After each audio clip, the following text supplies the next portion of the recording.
1. Pagbati at shoutouts. Sunod-sunod na shoutouts sa mga viewers, supporters at sponsors mula sa iba't ibang bansa at grupo tulad ng I Love Joy International Dreamatics at mga individual, Hal.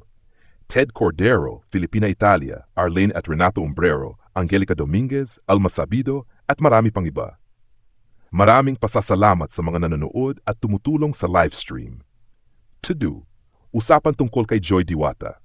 Lumitaw ang issue tungkol kay Joy Diwata at kung siya ba ay naghahanap ng boyfriend, wanted BF for Joy. May mga biro at seryosong usapan kung nasa tamang edad na si Joy para magka-BF, habang ang ilan ay nagsasabi na mas mabuti munang tapusin niya ang pag-aaral bago pumasok sa relasyon.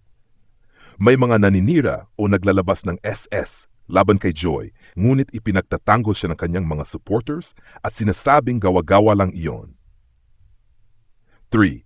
Tulong at proyekto para kay Joy. May mga sponsors at donors na nagpaplano ng pabahay para kay Joy, posibleng maging 2 palapag pa. Ipinagmamalaki ng mga taga-suporta na kahit hindi sila mayaman, mayroon silang pusong tumulong. Nabanggit ang mga kontribusyon gaya ng pera, materyales, tile, semento, kahoy at suporta mula sa iba't ibang grupo. FAR, issue ng paninira at intriga. May mga taong sinasabing gustong sirain ang pangalan ni Joy dahil sa inggit sa kanyang natatanggap na suporta. Pinuna ng host na mas pinipili ng iba ang manira kaysa tumulong. May mga nagsasabing huwag ng patulan ng mga basher at manatili sa good vibes at pagmamahalan. 5. Mga payo at refleksyon. Pagmamahal mula sa puso versus pagmamahal sa salita lamang. Mas mahalaga ang tapat na gawa kaysa mga salitang I love you na walang kasunod. Panawagan na unahin ang pag-aaral bago pumasok sa relasyon. Paalala sa lahat na lumapit sa Diyos, magpatawad at huwag gumanti sa mga naninira. 6. Kasiyahan sa livestream. Pag-awit ng happy birthday sa mga celebrant, narsyang, pilay at iba pa. Masayang kantahan at biruan sa pagitan ng mga host at audience. Maraming tawa, biro at kulitan tungkol sa relasyon at mga issue. 7. Mga paligsahan at gawain, marathon at singing contest para sa supporters.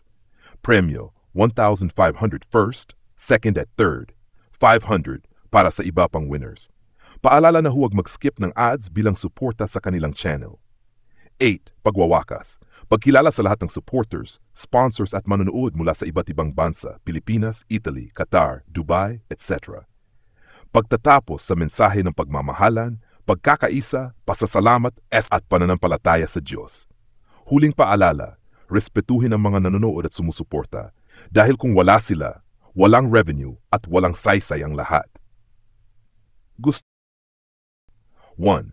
Pagbati at shoutouts. Sunod-sunod na shoutouts sa mga viewers, supporters at sponsors mula sa iba't ibang bansa at grupo tulad ng I Love Joy International Dreamatics at mga individual, Hal.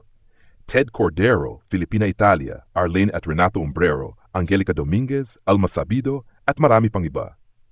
Maraming pasasalamat sa mga nanonood at tumutulong sa livestream. To do. Usapan tungkol kay Joy Diwata. Lumitaw ang issue tungkol kay Joy Diwata at kung siya ba ay naghahanap ng boyfriend, wanted BF for Joy. May mga biro at seryosong usapan kung nasa tamang edad na si Joy para magka-BF, habang ang ilan ay nagsasabi na mas mabuti munang tapusin niya ang pag-aaral bago pumasok sa relasyon. May mga naninira o naglalabas ng SS laban kay Joy, ngunit ipinagtatanggol siya ng kanyang mga supporters at sinasabing gawa-gawa lang iyon. 3. Tulong at proyekto para kay Joy. May mga sponsors at donors na nagpaplano ng pabahay para kay Joy, posibleng maging 2 palapag pa. Ipinagmamalaki ng mga taga-suporta na kahit hindi sila mayaman, mayroon silang pusong tumulong. Nabanggit ang mga kontribusyon gaya ng pera, materyales, tile, semento, kahoy at suporta mula sa iba't ibang grupo.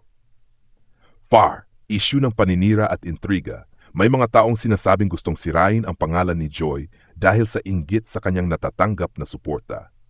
Pinuna ng host na mas pinipili ng iba ang manira kaysa tumulong. May mga nagsasabing huwag ng patulan ng mga basher at manatili sa good vibes at pagmamahalan. 5. Mga payo at refleksyon. Pagmamahal mula sa puso versus pagmamahal sa salita lamang. Mas mahalaga ang tapat na gawa kaysa mga salitang I love you na walang kasunod. Panawagan na unahin ang pag-aaral bago pumasok sa relasyon. Paalala sa lahat na lumapit sa Diyos, magpatawad at huwag gumanti sa mga naninira. 6. Kasiyahan sa livestream. Pag-awit ng happy birthday sa mga celebrant, narsyang, pilay at iba pa. Masayang kantahan at biruan sa pagitan ng mga host at audience. Maraming tawa, biro at kulitan tungkol sa relasyon at mga issue. 7. Mga paliksahan at gawain, marathon at singing contest para sa supporters. Premyo, 1,500 first, second at third, 500 para sa iba pang winners. Paalala na huwag mag-skip ng ads bilang suporta sa kanilang channel. 8. Pagwawakas. Pagkilala sa lahat ng supporters, sponsors at manonood mula sa iba't ibang bansa, Pilipinas, Italy, Qatar, Dubai, etc. Pagtatapos sa mensahe ng pagmamahalan, pagkakaisa, pasasalamat, at pananampalataya sa Diyos. Huling paalala, respetuhin ang mga nanonood at sumusuporta dahil kung wala sila, walang revenue at walang saysay ang lahat. Gusto mo ba gagawa? 1. Pagbati at shoutouts. Sunod-sunod na shoutouts sa mga viewers, supporters at sponsors mula sa iba't ibang bansa at grupo tulad ng I Love Joy International Joynatics at mga individual, Hal. Ted Cordero, Filipina Italia, Arlene at Renato Umbrero, Angelica Dominguez, Alma Sabido at marami pang iba. Maraming pasasalamat sa mga nanonood at tumutulong sa live stream. To do. Usapan tungkol kay Joy Diwata. Lumitaw ang issue tungkol kay Joy Diwata at kung siya ba ay naghahanap ng boyfriend, wanted BF for Joy. May mga biro at seryosong usapan kung nasa tamang edad na si Joy para magka-BF, habang ang ilan ay nagsasabi na mas mabuti munang tapusin niya ang pag-aaral bago pumasok sa relasyon.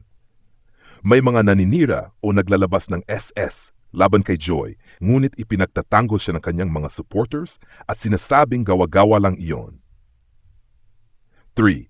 Tulong at proyekto para kay Joy. May mga sponsors at donors na nagpaplano ng pabahay para kay Joy, posibleng maging 2 palapag pa. Ipinagmamalaki ng mga taga-suporta na kahit hindi sila mayaman, mayroon silang pusong tumulong. Nabanggit ang mga kontribusyon gaya ng pera, materyales, tile, semento, kahoy at suporta mula sa iba't ibang grupo. FAR, issue ng paninira at intriga. May mga taong sinasabing gustong sirain ang pangalan ni Joy dahil sa inggit sa kanyang natatanggap na suporta. Pinuna ng host na mas pinipili ng iba ang manira kaysa tumulong. May mga nagsasabing huwag ng patulan ng mga basher at manatili sa good vibes at pagmamahalan. 5. Mga payo at refleksyon. Pagmamahal mula sa puso versus pagmamahal sa salita lamang. Mas mahalaga ang tapat na gawa kaysa mga salitang I love you na walang kasunod. Panawagan na unahin ang pag-aaral bago pumasok sa relasyon. Paalala sa lahat na lumapit sa Diyos, magpatawad at huwag gumanti sa mga naninira. 6. Kasiyahan sa livestream. Pag-awit ng happy birthday sa mga celebrant, narsyang, pilay at iba pa. Masayang kantahan at biruan sa pagitan ng mga host at audience. Maraming tawa, biro at kulitan tungkol sa relasyon at mga issue. 7. Mga paliksahan at gawain, marathon at singing contest para sa supporters. Premyo, 1,500